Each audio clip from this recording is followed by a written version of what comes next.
ఒక నిర్మాణాత్మక చర్చకి పునాది వేసినందుకు.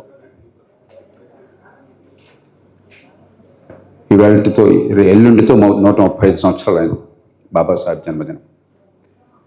135వ జయంతి సందర్భంగా ఈ జాతి నిర్మాణానికి పునాదులు వేసిన వాళ్ళ కీలకమైన వ్యక్తి, ఒక మహోన్నత నాయకుడు డాక్టర్ అంబేద్కర్ స్మృతికి మీ అందరితో పాటు నివాళులర్పిస్తున్నాను.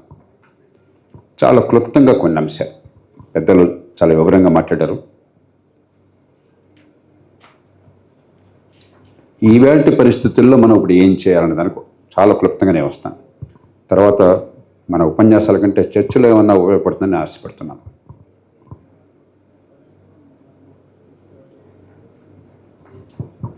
ఓ పక్కన రాజ్యాంగ విలువలు ఉన్నాయి, ఒక ఉదాత్తమైన రాజ్యాంగ విలువలు. ఏ దేశమైనా కూడా గొప్ప కళలతో రాజ్యాంగ నిర్మాణం చేసుకుంటుంది. మరో పక్కన ఇంకా సాంప్రదాయ వాసనలు వదలనటువంటి సమాజం. ఈ మధ్యలో రాజ్య నిర్మాణం, రాజకీయం ఈ రెంటికి సంధానం చేయాలి. ఉదాత్తమైన చట్టాలు చేయడంలో మనం ఎన్ని చెప్పినా కూడా ఎంత పెద్దలతో విభేదిస్తున్నాను ఆ విషయంలో. ఈ పార్టీ ఆ పార్టీ నిమిత్తం లేకుండా స్వతంత్రం వచ్చిన తొలినాటి నుంచి చాలా ప్రోగ్రెసివ్ లెజిస్లేషన్లో మన దేశం అందవేసిన చెయ్యి. ప్రపంచంలో చాలా, అసలు దాదాపు ఏ దేశంలోనూ కూడా ఇంత అలవోకగా ప్రతిఘటన లేకుండా సమాజంలో మౌలిక మార్పుల్ని ఆశిస్తూ ఫలితాలు రావడం వేరు, చట్టాల నిర్మాణం జరగలేదు. కుల వివక్ష తొలగడం కోసం అస్పృశ్యత నివారణ చట్టం కావచ్చు, హిందూ ఓటు బిల్లు 6 రోజులు వచ్చిండొచ్చు, కానీ మొత్తం చట్టం వచ్చిందిగా, కొద్ది సంవత్సరాల్లో వచ్చింది కదా, అందరూ కలిసి చేశారు కదా. అలాగే ఒక ఉదాహరణ చెప్తాను. ఇప్పటికీ అమెరికా చాలా గొప్ప దేశం అనుకుంటున్నాం, ఇప్పుడు ఈ మధ్య భ్రమలు పోతున్నాయి అనుకోండి. మహిళలకి గర్భస్రావ హక్కు ఉందా లేదా అని తనుకు చూస్తున్నారు. ఈ దేశంలో చట్టం ఇప్పుడు వచ్చింది ఏకగ్రీవంగా 1971లో. సమాజంలో ఒక్క వర్గం ప్రతిఘటించిందా?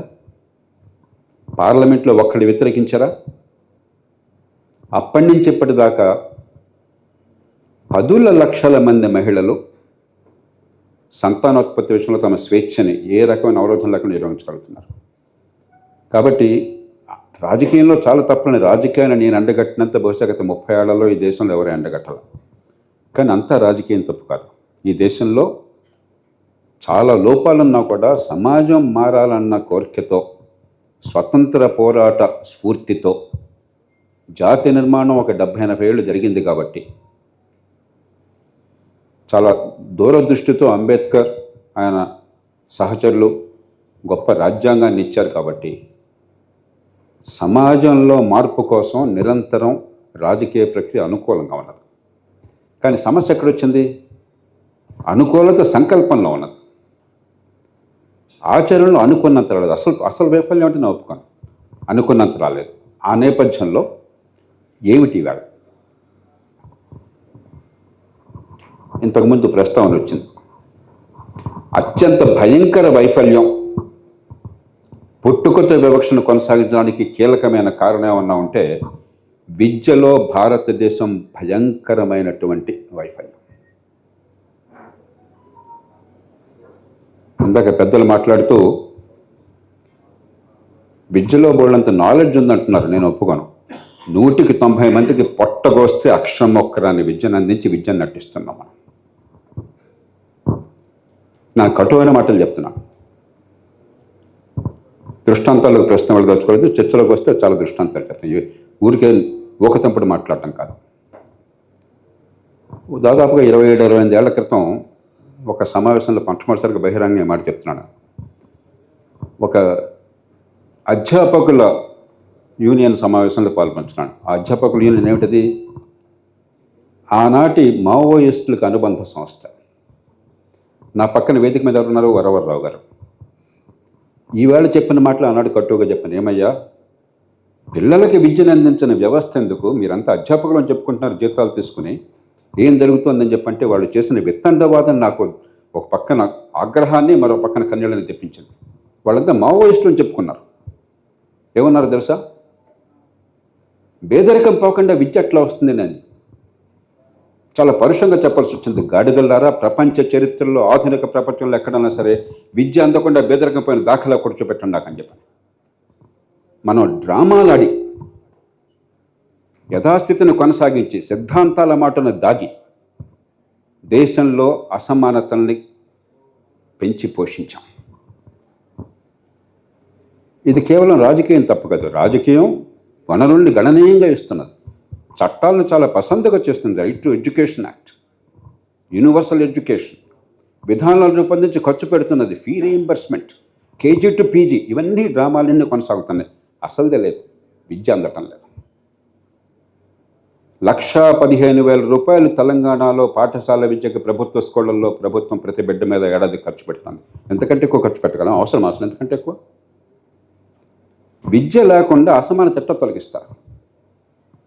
అంబేద్కర్ మౌలికమైన పోరాటం ఏంటి? పుట్టుకతో ఏ బిడ్డ ఎక్కువ తక్కువ కాదు, మనం మూర్ఖత్వంతో తక్కువ ఎక్కువ చేశాం. దేవుణ్ణి నమ్మితే దేవుడు, ప్రకృతిని నమ్మితే ప్రకృతి, బిడ్డలందరికీ కాస్త అటు ఇటుగా సమానంగా మేధస్సుని పంచింది. ఆ మేధస్సు వెలికి తీయాలంటే మానవ జాతికి మాత్రమే విద్య అనేది అవసరం, మిగతా జంతువులకు అవసరం లేదు. ఆ విద్య అందించకుండా, ప్రతిభని వెలికి తీయకుండా, నైపుణ్యాన్ని పెంచకుండా, వాళ్ళ కాళ్ళ మీద నిలబెట్టకుండా, సంపాదించే శక్తిని ఇవ్వకుండా ఎట్లా పేదరికం పోతుంది, ఎట్లా వివక్ష జరుగుతుంది? మన సమాజంలో కులం స్పృహ ఉన్నా ఇప్పటికీ దయాదాక్షిణ్యాలు ఉన్నాయి. ఇంట్లో పని మనిషిగా దళితులు నుంచుకుంటాం, దయగా చూస్తాం, మంచి భోజనం పెడతాం, కానీ వాళ్ళ పిల్లలకి మన పిల్లలతో సమానంగా చదువు రావట్లేదన్నది మనకు తట్టదు. అసలు ఎక్కడో పొరపాటు ఉంది, మనకు తట్టదు. సమాజం తప్పు. మరి రాజకీయం ఏం చేసింది? పరిపాలన ఏం చేసింది? కాబట్టి మొట్టమొదటిది నిజంగా మనం కనుక నమ్మినట్టయితే వాళ్ళు మాట్లాడే మాటలన్నీ, అంబేద్కర్ కన్నా కళలు నిజం కావాలని కోరుకున్నట్టయితే ఒకే ఒక్క మంత్రం దేశంలో అందరికీ మంచి ప్రమాణాల అత్యుత్తమ స్థాయి పాఠశాల విద్య, ఏ తల్లి గర్భాన బిడ్డ పుట్టిందన్న తేడా లేకుండా. ఇది అసాధ్యమా? ప్రపంచమంతా చేసింది, ఒక పవిత్ర భారతదేశంలో తప్ప మరెక్కడ ఎంత అధ్వానంగా లేదు.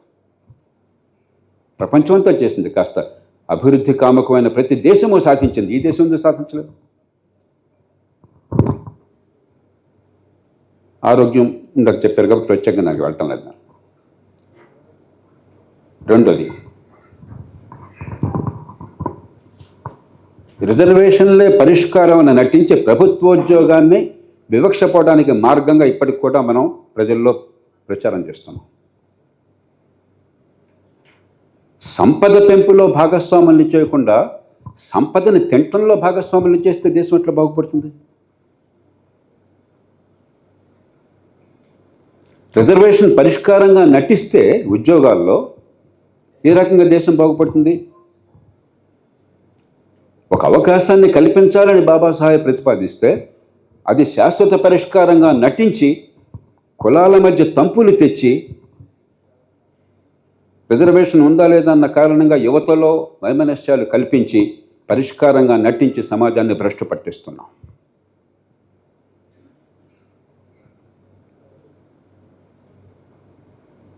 రిజర్వేషన్లు అవసరం, కానీ రిజర్వేషన్లే పరిష్కారంగా నటించడం భయంకరం. అందుకనే ఇప్పటికీ సమస్య పరిష్కారం కాల. రిజర్వేషన్ పొందిన వాళ్ళకి మాకేం జరిగిందన్న బాధ ఉన్నది, పొందని వాళ్ళకి మా నుంచి దోచిపెట్టారన్న ఏడుపు ఉన్నది. రెండు వర్గాలని బాధించాలంటే చాలా తెలివితేటలు కావాలి. దేశాన్ని రావణ కాష్టంలా మారుస్తున్నాం. లేకపోతే రాజస్థాన్లో గుర్జర్లకి జాట్లకి ముందు రిజర్వేషన్ ఇస్తామన్నారు బీసీలుగా ఉన్న గుర్జర్లు మరి వాళ్ళు వస్తే మా స్థానం ఏమవుతుందని వాళ్ళు గొడవ పెడితే వాళ్ళకి ఎస్టీ చేస్తామన్నారు. వాళ్ళు ఎస్టీ చేస్తామంటే మీనాలో ఎస్టీలుగా ఉన్న వాళ్ళు వస్తే మాకేమవుతుందని వాళ్ళు గొడవ పెట్టి ముగ్గురు కలిసి దేశ రాజధాని దాకా స్తంభింపజేశారు. గుజరాత్లో పటేళ్లకు కావాలి, మహారాష్ట్రలో మరాఠాలకు కావాలి, ఉత్తరాదిన జాట్లకు కావాలి, కర్ణాటకలో లింగాయతులకు ఒక్కరిగా వస్తుంది, తమిళనాడులో అందరికీ ఉంది. ఒక ప్రహసనంగా మార్చేశాం. మౌలికమైన సమస్య ఏమిటి, పరిష్కారం ఏంటి లేకుండా దీన్ని ఒక నినాదాలమయంగా చేసి సమాజాన్ని భ్రష్టు పట్టించాం. నాకు తెలిసి మాటలు కొందరు కటుగా ఉంటాయని, కానీ నిజాయితీగా మాట్లాడుకోవాలి. అంబేద్కర్లో ఉన్న గొప్పతనం అన్నమంటే intellectual integrity of the highest order.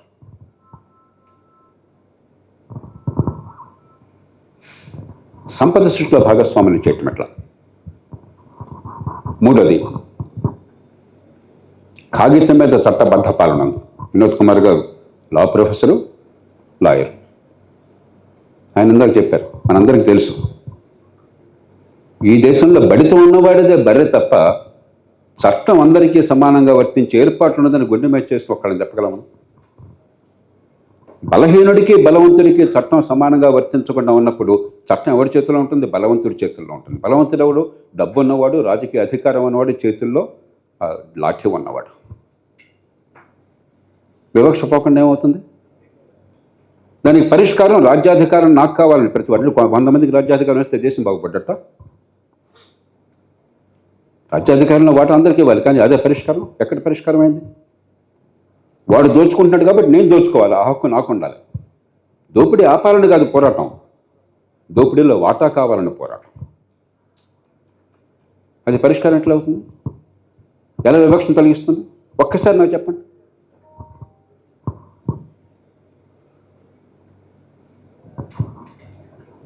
చట్టబద్ధ పాలన వివరాల్లోకి వెళ్ళడం ఇప్పుడు సమయం లేదు, అవసరం లేదు. 4, చిన్న పట్టణాలు. మన చర్చలో చాలా భాగం సంఘటిత రంగం గురించి ఆలోచిస్తున్నది. మనందరం కూడా కాస్త చొక్కాలు లాగులు వేసుకునేవాళ్ళం, కొంత చదువుకున్న వాళ్ళం, తల్లిదండ్రులు త్యాగాలు చేసి మన స్కూళ్ళకు పంపించారు, కాలేజీలకు పంపించారు.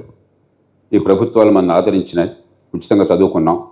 మనకి ఇంతకు మించి ఆలోచన రావటంలా. కానీ దేశంలో 100కి 90 మంది ఇవాళ పనిచేసేవాళ్ళు అసంఘటిత రంగంలో రెక్కాటి దగ్గర డొక్కాడని వాళ్ళు, నెల జీతం లేని వాళ్ళు, ఉద్యోగ భద్రత లేని వాళ్ళు.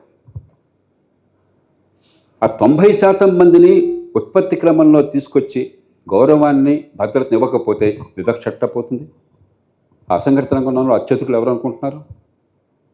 వాళ్ళలో 100కి 95 మంది బహుశా మళ్ళీ దళిత బలహీన వర్గాల వాళ్ళు, పుట్టుకతో వివక్షకు గురైన వాళ్ళు.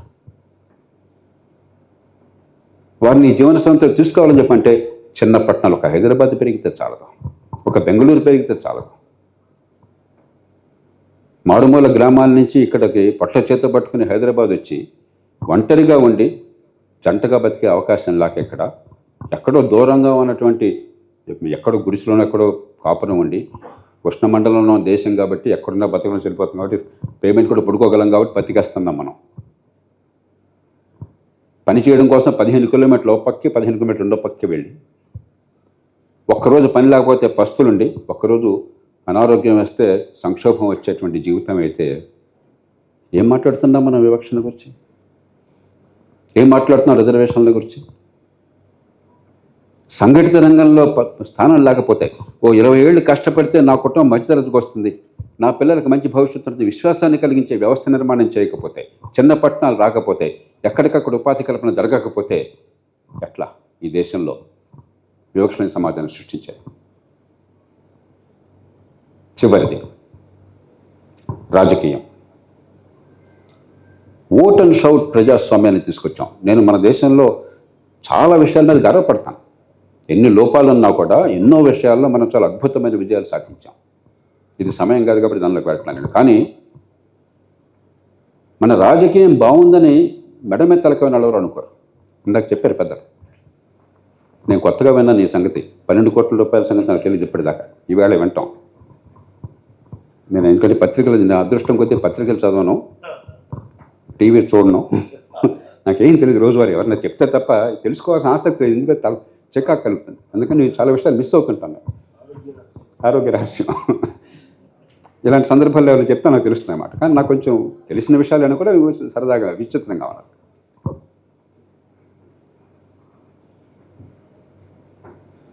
పంతొమ్మిది 1930లో గాంధీ అంబేద్కర్ ఒప్పందం, పూనా ఒప్పందం, దానిలో వివరాల్లోకి వెళ్తే చాలా ఉన్నాయి, దానిలో వెళ్ళను నేను. ఇద్దరి వాదనలో వాస్తవం అన్నది. కమ్యూనల్ ఎలక్టరేట్ తప్పని గాంధీ వాదన 100కి 100 రూపాయలు వాస్తవం. అంబేద్కర్ ఆ మాట గట్టిగా వాదించారు 1921లో, 1917లో. మరి అణగారిన వర్గాలకు అవకాశం ప్రత్యేక కల్పించకపోతే ఎదగలేరని చెప్పిన అంబేద్కర్ వాదన 100కి 100 రూపాయలు వాస్తవం. రెంటిని సమన్వయం చేయడంలో ఇద్దరు మహానాయకులు విఫలమైనారు. ఈ మాట ఎవరిని తక్కువ చేయాలని కాదు, అనుభవం నుంచి మన పాఠాలు నేర్చుకోవాలని చెప్పాను. తెల్లవాళ్ళ నుంచి వాళ్ళ వ్యవస్థను అరువు తెచ్చుకున్నాం తప్ప మన పరిస్థితులకి మంచి నాయకత్వాన్ని పెంచే పరిస్థితులు కల్పించేందుకు ఎలాంటి రాజకీయం కావాలన్న విషయంలో లోతుకు వెళ్ళాలి. ఉన్న అలవాటును కొనసాగించేశాం. అదే ఎన్నికల వ్యవస్థని, బ్రిటన్లో ఎన్నికల వ్యవస్థని. రాజకీయానికి 4 ప్రధాన కర్తవ్యాలు ఉన్నాయి. సమాజంలో అత్యుత్తముల్ని, జనహితాన్ని కోరే వాళ్ళని, ఆ శక్తి సామర్థ్యాలు ఉన్నవాళ్ళని, ఆ ప్రతిభా పాఠవాళ్ళు ఉన్న వాళ్ళని రాజకీయంలోకి తీసుకురావాలి. అలా రాజకీయంలోకి వచ్చిన వాళ్ళని నైతికమైన పద్ధతుల ద్వారా, హేతుబద్ధమైన విధానాల ద్వారా ఎదిగే అవకాశాన్ని కల్పించాలి. నీతి తప్పి ఎదిగినా, నిర్హేతుకమైన పద్ధతుల్లో ఎదిగినా దేశానికి అరిష్టం. మూడోది, ప్రజలకి నిర్దిష్టమైన ప్రత్యామ్నాయ విధానాలను చూపెట్టాలి వారి మద్దతు కోరినప్పుడు. నాలుగోది, ప్రజలు ఇచ్చిన మద్దతుని అధికారంగా మలచినప్పుడు ఏ విధానాలకు ప్రజలు ఆశీర్వాదం పెరిగారో విధానాలు అమలు చేయగలగాలి. ఈ 4 చేయకపోతే రాజకీయం నిరర్థకం. ఇవాళ దేశంలో చాలా మేరకు రాజకీయం అధికారం కోసం క్రీడ.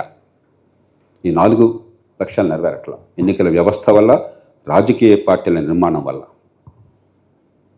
పార్టీల నియంతృత్వం, ఆధిపత్య ధోరణి, కుటుంబం, వ్యక్తి ఒక ప్రైవేట్ ఎస్టేట్ లాగా నడుస్తున్న తీరు. రాజ్యాంగం దీన్ని అనుకోవాలా. ఇది రాజకీయం కాదు, నిజమైన రాజకీయం కాదు. ఇది మనం ఏర్పాటు చేసుకున్నది కాలక్రమేణా. తొలుత పెద్ద ఇబ్బంది కల్పించాల. స్వతంత్ర పోరాటంలో పాల్గొన్న వాళ్ళు, త్యాగధనులు, దేశాన్ని ప్రేమించిన వాళ్ళు, నిజాయితీ పరులు ఉన్నారు కాబట్టి సంస్థాగతంగా ఎలా ఉన్నా కూడా తేడా కనిపించాల. కానీ ఎప్పుడైతే దాని మీద దృష్టి పెట్టలేదో కాలక్రమేణా నిజం బయటపడింది. దాన్ని పరిష్కరించే ప్రయత్నించారు. ఇవన్నీ మన ముందున్న సవాళ్ళు, ఇవన్నీ మన చేతుల్లో ఉన్న సమస్యల పరిష్కారాలు. మనం చేసుకున్నవి స్వతంత్రం వచ్చాక, రాజ్యాంగం కల్పించినవి కాదు. దీనికి సమాజాన్ని నిందిస్తే ప్రయోజనం లేదు. సమాజంలాగా ఉంటుంది. మన రాజ్యాంగ విలువలను ప్రతిపాదించుంది సమాజంలో మార్పులు రావాలని చెప్పని. సమాజంలో ఉన్న బలాల వల్ల ఈ దేశం ఇప్పటికింత ఐక్యంగా ఉన్నది, ఇంత శాంతియుతంగా ఉన్నది, స్వేచ్ఛ ఇంతకాలం కొనసాగింది, ఎంతో కొంత అభివృద్ధిని సాధించగలుగుతున్నాం. కాబట్టి సమాజాన్ని తిట్టం కాదు, సమాజంలో కావలసిన మార్పుల కోసం రాజ్యాంగం సంకల్పించినప్పుడు ఎందుకు రాజకీయాన్ని, పరిపాలనని భ్రష్టు పట్టించాం? దానిలో మార్పులు ఎలా కావాలి? మన దృష్టి కనుక దాని మీద చిత్తశుద్ధితో పెట్టినట్టయితే మన కళ్ళెదురుగా పరిష్కారాలు గోచరిస్తున్నాయి. నిర్దిష్టమైనవి, ఆచరణ సాధ్యమైనవి, రాజ్యాంగబద్ధమైనవి, సమాజం అంతా అంగీకరించేవి. ఆ ఓపిక లేక ఉన్న రాజకీయాన్ని కొనసాగిస్తూ నిజాయితీకి, అధికారానికి మధ్య అంతులేని అగాధాన్ని సృష్టించి, నిజాయితీగా రాజ్యాధికారంలో ఉండడం అసాధ్యమైన పరిస్థితులు కల్పించి, వీడిని వీడి తిట్టుకుని మనం భ్రష్టపడుతున్నాం. నిజంగా జాతి నిర్మాతల పట్ల మనకి గౌరవమే ఉంటే, నిజంగా రాజ్యాంగాలను ప్రతిష్ఠించాలన్నట్టయితే చిత్తశుద్ధితో ఈ ప్రశ్న మనకు వేసుకుని సమాధానం రాబట్టి ఆచరణలో దాన్ని చూపెట్టాలి. సమయం ఆసన్నమైంది. అందుకు ప్రయత్నం చేస్తామని ఆశిస్తూ మీ అందరికీ నమస్కరిస్తూ సెలవు తీసుకుంటున్నాను. జై హింద్.